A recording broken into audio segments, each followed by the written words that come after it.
Hello po mga kabayan, mga kalingap, magandang buhay po, Analisa Reality Vlog. Reaction po tayo ngayon, ano? So, tayo po ay open reactor po tayo. So, ito si Joy, isang kalingap angel na bash. Nung time na pumunta sila doon, mga angels na, ano ba ang tawag dito, na scout ni Kuya Andy, no? Binisita nila si Kuya, kasama sila kalingap Rab. At nung tapos na silang kumain, syempre nagkumustahan. At ito yung umagaw ng atensyon, ano? Yung sinabi ni Joy. At mayroong pumalag. No? May pumalag. So, hindi, ganun talaga no, pag yung isang tao negative-minded. Gagawa talaga siya ng kanigahan. Kanigahan. So, mayroon pa akong short clip. Ilagay ko na lang po sa last part para mapanood nyo rin ho at marinig kung ano yung sinabi dito ng bata ni Joy. At pwede ko kayo mag-comment sa baba. Kasi ako ho, ang aking opinion ngayon, ang aking reaction ngayon, ay patungkol dito sa aking pangunawa, patungkol sa sinabi ng bata. Ito po'y parang Q&A, ni Kalinga Prab. Nagumustahan sila, no? At yun ang kasagutan ni Joy. At yun ang bibigyan ko ng opinion. At babasahin ko na lang ho yung nakita kong post ng isang negative-minded na tao, no? Na parang iniba niya yung meaning para sa kanya. Pero ako, positive ang aking meaning patungkol doon sa sinabi ni Joy. Pero bago ang lahat, shoutout po kila Kuya Bal Santos Matubang, Ate Edna Vlogs, Kalinga Project, Tapia Matubang, at sa lahat-lahat po na aking mga kasama mga reactors po. Dito, sa Kalingap na tayo ngayon ay lumilipad. Nasa labas tayo, So, walang sa circle ni Kuya Bal, sa Kalingap, katulad nung dati, wala tayo doon, no? So, anytime or anything or kahit sino ang ating reaksyonan, malaya tayo. Basta ingat lang ho at huwag tayong maninira below the belt. So, ito pa ibabasahin ko mga kababayan at kalingap. Ang sabi dito sa post na to ng isang negative-minded, di umano, sabi ni Joy, para sa kanya, huwag daw magtiwala sa mga sponsors, hindi rin magtatagal yan. Kinat niya to Meron silang tema na pinag-uusapan dito. At ito pa yung sabi niya, sponsors ang nagpapaaral sa'yo tapos ganyan ang advice mo. Meaning, tumatanggap ka pero wala ka palang tiwala. So, hindi yun Ang tanong kasi doon, ang pinag-uusapan nila ay yung about sa tulfo. Yung pagpapatulpo ni Marimar, ni Dikia Girl, no? Yung pagpapatulpo niya. Pasensya na, yung mga ganyang tawagan, Marimar, Dikia, ang daming gumagawa niyan. Narinig ko na rin lang, no? So, opinion nila yun, opinion ko rin to. So, yun ang, kanyang bansag na. Bakit naging Dikia? Dahil doon sa dagat na pinaarawan ni Kuya Bal, kapalit ng motor. Pero yung naglalabada siya, at naglalakad ng 2 oras, it's a wow, no? Nagkaroon lang ng malaking bahay at nakilala sa Kalingap, nag-inarte na. No? So, ito yun. Balik tayo kay Joy. Ang sinasabi niya dito, kasi ang tanong ni Kalinga Prab, andyan man, maririnig nyo, kung ano yung magiging advice, anong masasabi niya patungkol doon sa mga, katulad nilang mga angels, no? So, ang sagot dito ni Joy na, mag-iingat, no? Huwag daw magtitiwala sa mga ganong klaseng sponsor. Ganong klaseng sponsor. Ibig sabihin, hindi naman niya nilahat. Alam naman niya kasi, alam nila na nawakwak ang kanilang kaibigan, ang kanilang kasamahan na beneficiary, nawakwak at maraming mga ik-ik na umaaligid, na brainwash. Higit sa lahat yung mga magulang, no? Tapos nagsama-sama na kumbaga nasilaw sa kinang. Tapos nakalimutan nila yung source, yung puno, kung bakit sila nakarating sa ganyan ngayon. Yun lang ang napakasakit, no? Tayong mga nagmamahal sa Kalingap, apektado. How much more sila Kuya Bal, no? How much more? Kaya ito talaga, ito si Joy, isa ito siya sa proof na hindi siya nagpadala doon sa mga nanghihikayat ng mga sponsors sa kanya para mawala siya sa Kalingap, para lumabas siya.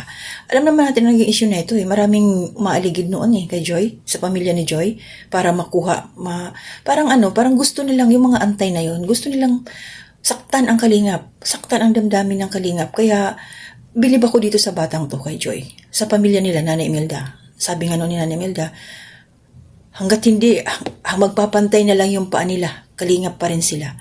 Hanggang ngayon, no, naiyak ako kay Nanay Imelda. So, ibig sabihin nun, pag yung nanay, ang magulang, may paninindigan, yung anak, syempre, nandoon din sa nanay niya. Straight sa Kalingap. So, ang nangyari dito sa Marimar, no? Sa pamilya ng Marimar, yung nanay kasi walang paninindigan eh. Alam niyo yung bulbul sa ilong, no? Kung saan hilahin doon pupunta.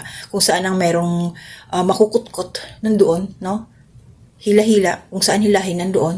No? Walang sariling paninindigan yung mga klaseng tao, ganyang klaseng tao. Kaya bilib ako talaga dito kay Joy, sa pamilya nito. O maraming mga sponsors sa kanya tumutulong. Alam natin yon. At syempre, yung mga sponsors na yun talaga yung totoong nagmamahal sa Kalingap at minamahal si Joy. So yung mga sponsors niya, nagkaroon siya dahil nga doon, kila Kuya Bal, kila Kaling mga Pram, no? At saka ito kay Kuya Andy, no? Grabe. Salamat, nakita natin yung kanyang aura ngayon, medyo okay na siya at sana tuluyan nang gumaling si Kuya Andy, ano? So, lahat ng kanyang na-scout, nandito, namamayagpag, no? Jacimelka, shout out. Si Eden, nandun yung kanilang mga kalab team. O, di ba? Once na yung isang bata, mapagpakumbaba, yung sumusunod talaga sa magulang, ito ang nangyayari ngayon. Ito, sila Joy. Kaya, malapit na makatapos to eh. So, shoutout sa'yo, Joy. Wag mong intindihin yung mga ganong klaseng tao, ano? Dahil alam natin yung puso, alam namin yung puso nito na dami talaga nangyari sa batang to, pero matatag siya. Yung isip niya talaga, hindi niya iwinawaglit.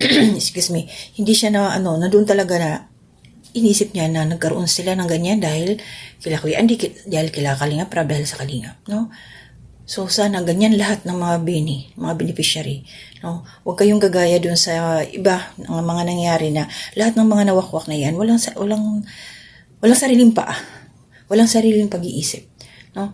Ang hindi mas pinapanigan nila yung mga matatamis na salita, na yung matatamis na salita, na yun yung mga taong tunay na walang care sa kanila. Tingnan naman natin ngayon ang nangyayari, magre-reaction pa ako ng separate doon. So, yun lang yung sa akin. At tigilan nyo si Joy, no? Mga bashers dyan ni Joy, mga nagbabas sa kanya. Intindihin nyo mabuti yung kanyang sinabi, no? Intindihin ninyo. Lawakan ninyo ang inyong comprehension. Lawakan ninyo. Dahil ang tinutumbok niya dyan is yung mga sponsors na mayroong mga hidden agenda. Yung mga nais manira o sirain yung Kalingap. So, ayan, tagumpay sila dahil yung Marimar, wala na, pinatulpo pa si Kuya Bal, no? Pinatulpo pa. So, yun lang yung sa akin. Mag-iingat po tayong lahat. Shoutout po sa inyo. To my silent viewers, new subscribers, na laging nariyan po nagkasuporta sa akin. Mga hindi po nag-skip ng ads, nagla-like, nag-share sa aking mga ginagawang reaksyon. Maraming salamat po sa inyo. At gabayan po kayo palagi ni Lord. Wala mo ng individual. Mention ng mga names. Basta always po ako nagpapasalamat sa inyo. Mag-iingat po kayo palagi. Hanggang dito na muna. To God be the glory and honor. Basta kayo, pag may problema, pag-usapan na. Opo. Pag may problema, pag-usapan, wag idaan sa social media o sa tulpo. Napag-uusapan naman lahat eh. Diba? Kung may problema, pag-usapan. Wait ka. Nagulat lang din po kami. Nagulat din kayo? Nagulat lang po kami na nandun naman. May lumabas na May gano'n. lumabas yung gano'n. Para sa iyo, Joy, ano yung pwede mong ma-advise sa iba na pwede pang makaranas ng gano'n? Yung parang nagkaroon ng, sabi nating tampo sa akin o kay Papa, nagkaroon ng tampo. Ano yung pwedeng gawin ng isang beneficiary? Siguro po mas titingnan po nila yung, syempre, yun nga po, kung hindi naman po dahil kay Kuya Rab sa scouter, kina Kuya Val, syempre, wala din naman po kami sa ganitong situation. Yun nga po pinag-usapan natin ni Melpe na kahit yung, tingnan na lang po namin yung, ayun, nagkabahay kami na kahit sa amin po, para sa amin, hindi namin kayang magkaroon ng ganung bahay agad-agad, tapos makapag-aral naman sa college. Kesa po dun sa, syempre yung yung tampo, siguro, anuhan na lang din po yung mga, meron po kasing mga, ayun nga po, katulad yun, may mga sponsor na, Parang pumapasok. pumapasok, tapos, ayun, siguro, na-apekto po din po sa mga nangyayari, kaya, naging negative na din po sa kanila yung ilabas nila. Okay. May nag-feed na. Okay. Saka wag din po magtiwala syempre sa mga ganun, sa mga nagsusunsor o kaya sa mga sponsor kasi hindi naman po yan pang matagalan eh. Yun yung palagi ko naririnig kay Joy, kaya tingin ako kay Joy talaga. Dami na rin ang pinagdaanan. Ikaw naman Labs, ano yung ma-advise mo sa ibang gaya